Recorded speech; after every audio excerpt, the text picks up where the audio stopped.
Yo, what's up mga ka-boss D? For today's video, may papakita ko. Ito i-share ko sa inyo, mahalaga to.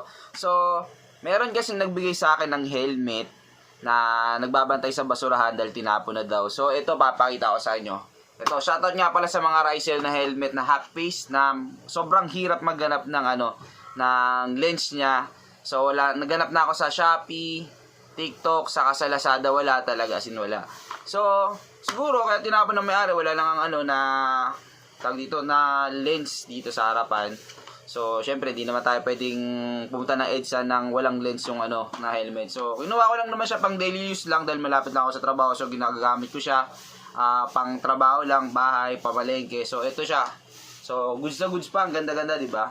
So, ngayon, wala akong mahanap na lens. Bumili ako sa Shopee ng Universal Motorcycle Goggle Mask. So, yun.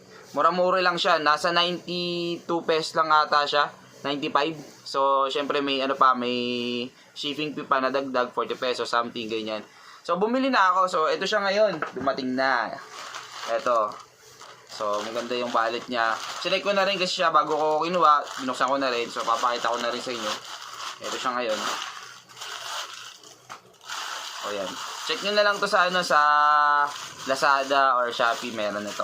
So, ito siya. Di ba? Para lang tayo mag-pepes control. Pero ang ganda niya, mga tol. Ito. Nakita niyo yan? Tingnan niyo paano gawing maganda tong helmet na to. Di ba?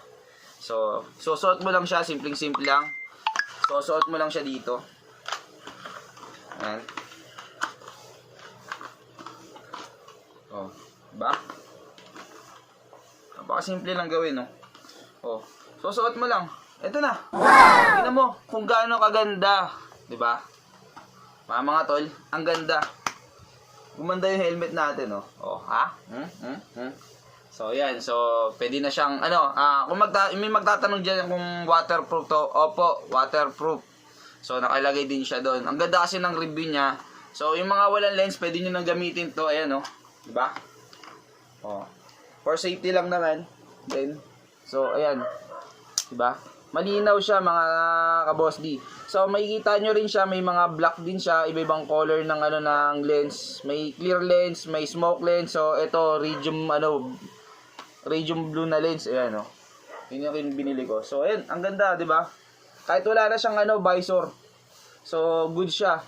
Yun, shoutout nga pala sa mga tropa ko diyan. Yun. Maraming salamat. No, share ko lang sa inyo 'to kasi ang hirap maghanap ng lens ng Rizel. So, pwede na rin sa mga half face nyo na ganito gawin. So, ayan, di ba? Kitang-kita, ang ganda sa loob. Oh. Yun. So, yun lang mga ka-boss D. Share ko lang to ha. So, for the next vlog ulit. Salamat.